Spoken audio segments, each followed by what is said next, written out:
नमस्कार दोस्तों, स्वागत है आपका हेडलाइंस ऑफ द डे की इस सीरीज में। आज डेट 14 जनवरी और द हिंदू में आज आपको कौन कौन सी न्यूज़ पढ़नी है उसे हम एक एक करके विस्तार से समझने का प्रयास करेंगे। लेकिन एपिसोड की शुरुआत करेंगे हमेशा की तरह एक मोटिवेशनल कोट के साथ, और कोट है, स्वतंत्रता की कीमत केवल संघर्ष में ही नहीं बल्कि उसकी रक्षा में भी होती है। और ये कथन है भगत सिंह का। और अब हम देखेंगे हमारी पिछले अभ्यास प्रश्न को। तो NIDMS का प्रमुख उद्देश्य क्या है, ये पिछला प्रश्न था। आपके ऑप्शन से ए, केवल आतंकियों की सूची बनाना, बी, बम विस्फोटों की पैटर्न और कार्यप्रणाली का विश्लेषण, सी, सीमा सुरक्षा बढ़ाना, या डी, साइबर अपराध की निगरानी। और इस प्रश्न का सही उत्तर था विकल्प बी, बम विस्फोटों के पैटर्न और कार्यप्रणाली का विश्लेषण।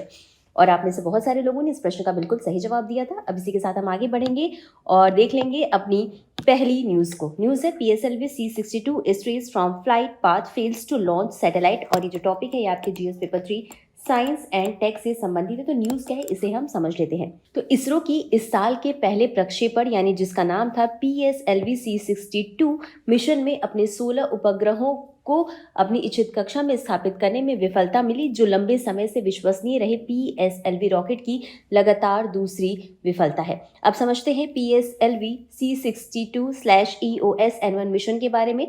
तो ये भारत के PSLV की 64वीं उड़ान है और न्यू स्पेस इंडिया लिमिटेड का 9वां वाणिज्यिक मिशन है। और PSLV C-62 का उद्देश्य EOS N1 पृथ्वी अवलोकन उपग्रह को 15 सह यात्री यानी कि छोटे उपग्रहों के साथ प्रक्षेपित करना था।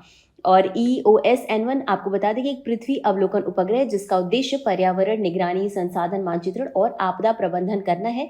इस मिशन में एक प्रौद्योगिकी प्रदर्शन स्पेनिश स्टार्टअप द्वारा निर्मित कैस्ट्रेल इनिशियल टेक्नोलॉजी डेमोन्स्ट्रेशन यानी कि KID को शामिल भी किया गया था, जो कि एक छोटा पुनः प्रवेश वाहन प्रोटोटाइप है जिसे पृथ्वी पर वापस लौटने और भविष्य में पुनः प्रवेश प्रणाली के विकास के लिए डेटा प्रदान करने के लिए डिजाइन किया गया है। अब समझ लेते हैं PSLV के बारे में।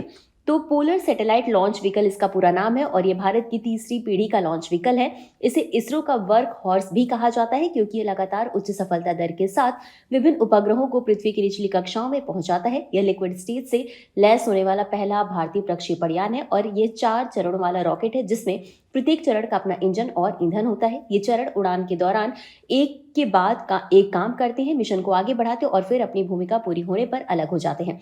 चरणों की बात कर ले तो इसमें कुल 4 चरण होते हैं। पहला चरण जो होता है वो शक्तिशाली सॉलिड फ्यूल इंजन का उपयोग करके गुरुत्वाकर्षण और वायु प्रतिरोध पर काबू पाकर उड़ान भरने में सक्षम होता है और लगभग 2 मिनट के बाद इसे अलग कर दिया जाता है। दूसरे चरण की बात करें तो ये तरल ईंधन से चलने वाले विकास इंजन के द्वारा संचालित होती है। रॉकेट की चढ़ाई जारी रखता है और लगभग 220 से 250 किलोमीटर की ऊंचाई पर रॉकेट को उच्च गति पहुंचाता है। और तीसरे चरण में होता है ठोस ईंधन का उपयोग, जो कि क्षैतिज गति को तेजी से बढ़ाने के लिए किया जाता है, जिससे वाहन एक उपकक्षीय पथ पर स्थापित हो जाता है। चौथा और अंतिम चरण है तरल प्रणोदन का उपयोग इसमें किया जाता है और इससे उपग्रहों को सटीक रूप से संचालित किया जाता है और उसकी निर्धारित निम्न पृथ्वी कक्षा में स्थापित किया जाता है। आपको बता दें कि अक्टूबर 1994 में अपने पहले सफल प्रक्षेपण के बाद PSLV भारत की विश्वसनीय और बहुमुखी लॉन्च वाहन के रूप में उभरा। LEO में उपग्रहों को प्रक्षेपित करने के अलावा PSLV ने संचार, मौसम विज्ञान, नौवहन, वैज्ञानिक प्रयोग और अंतरिक्ष अन्वेषण मिशनों के लिए भी उपग्रह प्रक्षेपित किए हैं। और इसी के साथ PSLV ने सफलतापूर्वक 2 अंतरिक्षयान चंद्रयान-1 2008 में और मार्स ऑर्बिटर अंतरिक्षयान 2013 में का प्रक्षेपण किया, जो बाद में चंद्रमा और मंगल ग्रह की यात्रा पर गए। और इसने भारत की पहली अंतरिक्ष वेधशाला एस्ट्रोसैट का भी शुभारंभ किया। और इसी के साथ आगे बढ़ेंगे और देखेंगे अपनी अगली न्यूज को। तो न्यूज है in a first Rajasthan panchayat get certified for going fully organic. ये जो टॉपिक है ये आपके GS पेपर 3 एनवायरमेंट से संबंधित है। तो न्यूज क्या है इसे हम समझ लेते हैं। तो राजस्थान की पहली पूर्णतः जैविक ग्राम निकाय बनी जिसका नाम है बामनवास कंकर पंचायत, जो कि राजस्थान में 7 छोटे गांवों को मिलाकर राज्य की पहली पूर्णतः जैविक ग्राम निकाय बन गई है। अब बात करते हैं जैविक खेती की कि होती क्या है। तो जैविक खेती एक टिकाऊ कृषि प्रणाली है जो कि आर्टिफिशियल इनपुट से बचती है और पोषक तत्वों के प्रबंधन के लिए प्राकृतिक खेत में उपलब्ध संसाधनों पर निर्भर रहती है और कीट और रोग नियंत्रण के लिए पर्यावरण के अनुकूल तरीकों का उपयोग करती है। यह सुरक्षित खाद्य उत्पादन को बढ़ावा देता है, उत्पादन लागत को कम करता है, मिट्टी के स्वास्थ्य में सुधार करता है और रासायनिक उर्वरकों पर निर्भरता को कम करके जलवायु परिवर्तन को कम करने में मदद करता है। अब इससे लाभ क्या होता है। तो ये प्रदूषण के स्तर को कम करता है, पर्यावरण के स्वास्थ्य को बनाए रखने में मदद करता है, अवशेषों के स्तर को कम करके मानव और पशु स्वास्थ्य संबंधी खतरों को कम करता है, कृषि उत्पादन को सतत स्तर पर बनाए रखने में सहायक होता है, कृषि उत्पादन की लागत कम होती है इससे और मिट्टी का स्वास्थ्य भी बेहतर होता है। हालांकि यह अल्पकालिक लाभ के लिए प्राकृतिक संसाधनों के अधिकतम उपयोग को सुनिश्चित करता है और भावी पीढ़ी के लिए उनके संरक्षण में सहायता करता है। इससे न केवल पशु और मशीन दोनों की ऊर्जा बचती है बल्कि फसल खराब होने का खतरा भी कम हो जाता है। ये मिट्टी के भौतिक गुणों जैसे कि कणिकाओं का निर्माण, अच्छी जुताई, अच्छा वायु संचार, जड़ों का आसानी से प्रवेश करने की क्षमता में सुधार करता है और जल धारण क्षमता को भी बढ़ाता है और कटाव को कम करता है। इसके साथ ही ये मिट्टी के रासायनिक गुण जैसे कि मिट्टी में पोषक तत्वों की आपूर्ति और प्रतिधारण में सुधार करता है, जल निकाय और पर्यावरण में पोषक तत्वों के नुकसान को कम करता है और अनुकूल रासायनिक प्रतिक्रियाओं को बढ़ावा देता है। अब एक बार सरकारी पहल की बात कर लेते हैं तो भारत सरकार घरेलू और निर्यात बाजारों की जरूरतों को पूरा करने के लिए 2015 से 16 से परंपरागत कृषि विकास योजना और पूर्वोत्तर क्षेत्र के लिए mission organic value chain development ये की पूर्वोत्तर क्षेत्र के लिए जैसी योजनाओं के माध्यम से देश में जैविक खेती को बढ़ावा दे रहा है। इसके अलावा राष्ट्रीय जैविक खेती केंद्र जो है वो कृषि एवं किसान कल्याण मंत्रालय की एकीकृत पोषक तत्व प्रबंधन प्रभाग के अंतर्गत जैविक खेती को बढ़ावा देने वाला एक नोडल संगठन भी है। और इतना समझने के बाद आगे बढ़ेंगे अपनी अगली न्यूज की तरफ। न्यूज है why article 6 is a powerful tool for India. और ये जो टॉपिक है, ये जो न्यूज है, ये काफी इंपॉर्टेंट है और इसी के साथ ये आपका जीएस पेपर 3 एनवायरमेंट से संबंधित है, तो इसे आप अच्छे से समझ लीजिएगा। तो ये COP29 में जलवायु वित्त की डिलीवरी और दक्षता में सुधार के लिए पेरिस समझौते के अनुच्छेद 6 आर्टिकल 6 के तहत कार्बन बाजारों को पूरी तरह चालू कर दिया गया है। और इससे पहले भारत ने संयुक्त क्रेडिटिंग मैकेनिज्म पर हस्ताक्षर करके एक बड़ा कदम उठाया जिससे कि अनुच्छेद 6.2 को प्रभावी रूप से लागू किया गया और अंतर्राष्ट्रीय बाजार सहयोग में भारत के औपचारिक प्रवेश का इससे संकेत मिलता है। अब समझते हैं कि पेरिस समझौते का अनुच्छेद 6 यानी कि आर्टिकल 6 है क्या। तो ये एक ऐसा ढांचा तैयार करता है जो देशों को 2 मुख्य मार्गों के माध्यम से अपनी राष्ट्रीय स्तर पर निर्धारित योगदान यानी एनडीसी को प्राप्त करने के लिए स्वेच्छा से यानी अपनी इच्छा से सहयोग करने की अनुमति देता है। इसमें एक आता है आर्टिकल 6.2। तो ये क्या कहता है? उत्सर्जन कटौती के व्यापार के माध्यम से द्विपक्षीय या बहुपक्षीय सहयोग को सक्षम बनाता है जिसे अंतर्राष्ट्रीय स्तर पर हस्तांतरित शमन परिणाम कहा जाता है।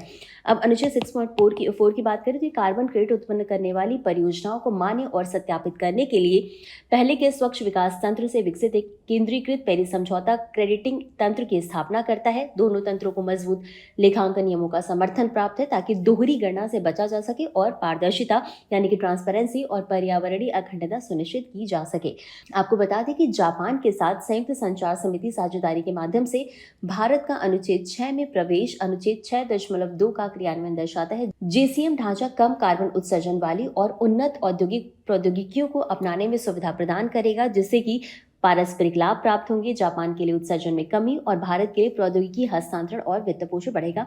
भारत सरकार ने आर्टिकल 6 के तहत 13 गतिविधियों की पहचान की है जो उच्च प्रभावी उभरती प्रौद्योगिकी पर केंद्रित है जिसमें कि भंडारण, अपतटीय पवन ऊर्जा, नवीकरणीय ऊर्जा, हरित हाइड्रोजन, संपीड़ित जैव गैस, सतत विमानन ईंधन, ईंधन सेल गतिशीलता, उच्च स्तरीय ऊर्जा दक्षता अनुप्रयोग, कार्बन कैप्चर, ये सारे शामिल हैं। ये भारत की विकास प्राथमिकताओं और दीर्घकालिक डीकार्बोनाइजेशन लक्ष्यों के बीच एक रणनीतिक तालमेल को दर्शाते हैं, विशेष रूप से इस्पात, सीमेंट और बिजली उत्पादन जैसे उद्योगों के लिए। अब प्रमुख नीतिगत प्राथमिकताओं की बात कर लेते हैं तो इससे A6 परियोजनाओं के लिए प्राधिकरण पत्र यानी कि LOS जारी की जाएगी। दोहरी गणना को रोकने के लिए संबंधित समायोजन का प्रबंधन किया जाएगा।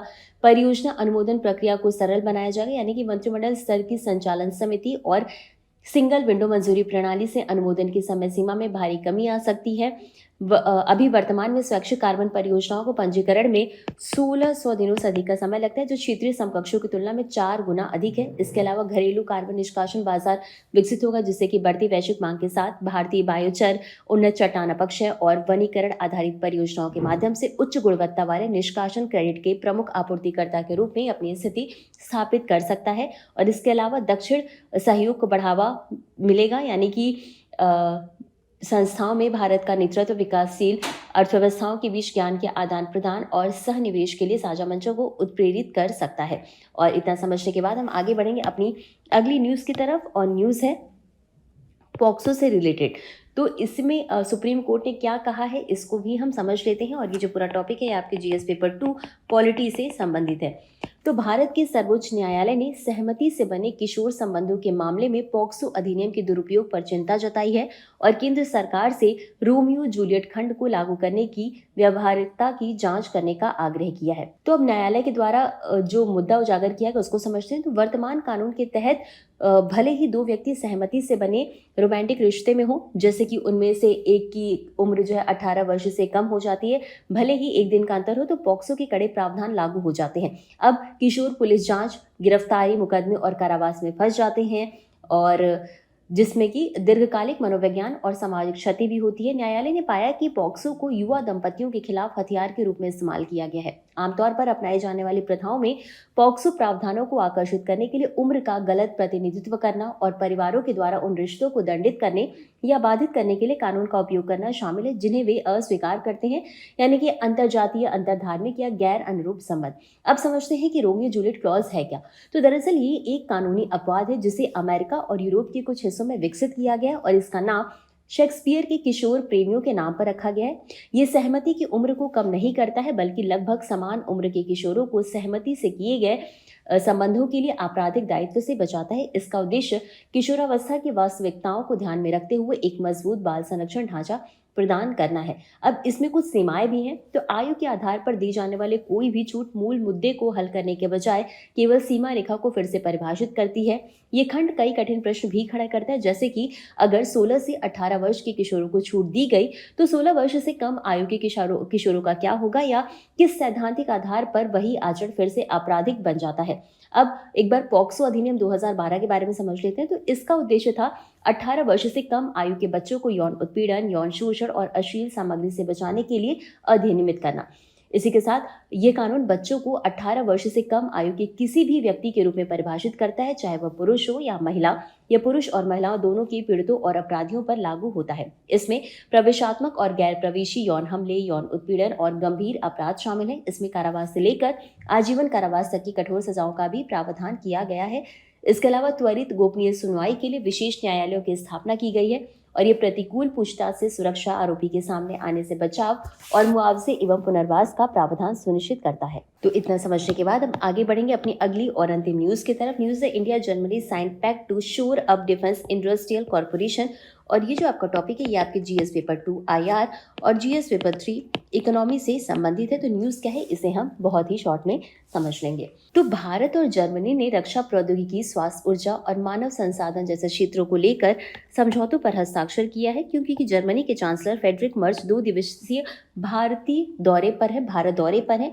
अब इसके परिणाम और समझौतों की बात कर लेते हैं। तो दोनों पक्षों ने कुल 19 समझौतों पर हस्ताक्षर किए और कई नई घोषणाएं भी की हैं, जिसमें कि सबसे पहला आता है रक्षा एवं सुरक्षा सहयोग। इसमें द्विपक्षीय रक्षा औद्योगिक सहयोग को सुदृढ़ करने के उद्देश्य से संयुक्त घोषणा पत्र है ये, और इसका उद्देश्य सहविकास, सह-उत्पादन और प्रौद्योगिकी साझेदारी के माध्यम से दीर्घकालिक सहयोग को बढ़ावा देना है। व्यापार, अर्थव्यवस्था और प्रौद्योगिकी की बात करें तो मजबूत आर्थिक संबंधों पर इसमें प्रकाश डाला गया है दोनों देशों के। साथ ही साथ इसमें उल्लेख किया गया है कि वस्तुओं और सेवाओं में द्विपक्षीय व्यापार 2024 में 50 अरब अमेरिकी डॉलर से अधिक हो गया, जो यूरोपीय संघ के साथ भारत के व्यापार के 1/4 से अधिक है। साथ साथ सेमीकंडक्टर, महत्वपूर्ण खनिज, दूरसंचार, डिजिटलीकरण, कृत्रिम बुद्धिमत्ता और नवाचार के क्षेत्र में भी सहयोग को बढ़ावा देने के लिए भी कई घोषणाओं पर हस्ताक्षर किए गए हैं। अगला है हरित एवं सतत विकास। तो दोनों नेताओं ने हरित एवं सतत विकास साझेदारी के तहत कई जो भी प्रगति हुई उसकी समीक्षा की और बताया कि 2030 तक जर्मनी की 10 अरब यूरो की प्रतिबद्धता में से लगभग इसमें से 5 अरब यूरो का उपयोग पहले ही किया जा चुका है। और इसी के साथ उन्होंने नई वित्तीय प्रतिबद्धताओं और बैटरी भंडारण, सौर विनिर्माण और पवन ऊर्जा पर संयुक्त कार्य समूहों के शुभारंभ का स्वागत किया है। इसके अलावा वैश्विक और क्षेत्रीय मुद्दों पर भी बातचीत की गई। जर्मनी ने मध्य पूर्व यूरोप आर्थिक गलियारे के लिए अपने समर्थन की पुष्टि की और संयुक्त राष्ट्र सुरक्षा परिषद में भी व्यापक सुधार की मांग की। शिक्षा, आवागमन और संस्कृति जैसे मुद्दों पर भी बात हुई। दोनों नेताओं ने उच्च शिक्षा, कौशल विकास, नवीकरणीय ऊर्जा प्रशिक्षण जैसे क्षेत्रों पर भी नए समझौतों का स्वागत किया, जिससे कि सांस्कृतिक और सामाजिक संबंधों को मजबूती मिलेगी। और इसके अलावा जैव अर्थव्यवस्था पर अनुसंधान और विकास में संयुक्त सहयोग के लिए आशय की संयुक्त घोषणा की गई। भारत जर्मन विज्ञान एवं प्रौद्योगिकी केंद्र के कार्यकाल के विस्तार आधार पर संयुक्त आशय घोषणा हुई और दोनों नेताओं ने इस बात पर सहमति भी जताई है कि अगली भारत जर्मनी अंतर सरकारी परामर्श बैठकें 2026 के अंत में जर्मनी में आयोजित की जाएंगी और रणनीतिक साझेदारी को नई ऊंचाइयों पर ले जाने की अपनी साझा प्रतिबद्धता की पुष्टि भी की गई है। अब एक बार भारत और जर्मनी के जो द्विपक्षीय संबंध हैं उनको हम ऊपर से समझ लेते हैं। तो द्वितीय विश्व युद्ध के बाद यानी कि 1951 में जर्मनी के साथ राजनयिक संबंध स्थापित करने वाले पहले देशों में भारत भी शामिल था। 2026 में राजनयिक संबंधों की स्थापना के 75 वर्ष पूरे हो जाएंगे और वर्ष 2000 से भारत और जर्मनी के बीच रणनीतिक साझेदारी है और 2025 में इस रणनीतिक साझेदारी के 25 वर्ष पूरे हो जाएंगे। अंतर सरकारी परामर्श ढांचा कैबिनेट स्तर पर सहयोग की व्यापक समीक्षा और जुड़ाव के नए क्षेत्रों की पहचान करने की अनुमति देता है, जो और भारत उन चुनिंदा देशों में से एक है जिनके साथ जर्मनी की इस तरह का संवाद तंत्र रहा है। साथ ही साथ रक्षा सहयोग भी 2006 में हस्ताक्षरित किया गया था, जो कि द्विपक्षीय रक्षा संबंधों के लिए एक ढांचा प्रदान करता है। व्यापार सहयोग की बात करें तो भारत जर्मनी द्विपक्षीय व्यापार 2024 में 33.40 अरब अमेरिकी डॉलर के सार्वजनिक उच्च स्तर पर पहुंच गया, जिससे कि भारत में निर्यात 15.09 अरब अमेरिकी डॉलर और जर्मनी से भारत में आयात 18.31 अरब अमेरिकी डॉलर रहा। इसके अलावा जर्मनी ने 2030 तक 10 अरब यूरो देने का वादा किया हरित एवं सतत विकास साझेदारी 2022 के तहत, और संयुक्त राष्ट्र परिषद में भारत की सही सीट के लिए भी समर्थन है जर्मनी का। और इसके अलावा जर्मनी में लगभग 2.46 लाख भारतीय पासपोर्ट धारक और भारतीय मूल के लोग हैं और भारतीय प्रवासी समुदाय के मुख्य रूप से पेशेवर लोग, शोधकर्ता और वैज्ञानिक, व्यवसायी, नर्स और छात्र भी शामिल हैं। और इसी के साथ ये न्यूज़ भी काफ़ी इंपॉर्टेंट है। तो ये था आज का हमारा पूरा डिस्कशन का टॉपिक और इसी के साथ आगे बढ़ेंगे और देख लेंगे आज के अभ्यास प्रश्न को। तो प्रश्न है PSLV C62 मिशन का उद्देश्य क्या है। आपके ऑप्शंस हैं A चंद्रयान 4 का प्रक्षेपण, B EOS N1 पृथ्वी अवलोकन उपग्रह का प्रक्षेपण, C मानव अंतरिक्ष मिशन, D नेविगेशन सैटेलाइट का प्रक्षेपण। और इस प्रश्न का उत्तर आपको हमेशा की तरह कमेंट बॉक्स में देना है। इस प्रोग्राम की PDF को आप हमारे टेलीग्राम चैनल से डाउनलोड कर सकते हैं। तो आज के लिए बस इतना ही। मिलते हैं अगले एपिसोड में इसी तरह कुछ अहम और ज़रूरी खबरों के साथ। तब तक के लिए धन्यवाद।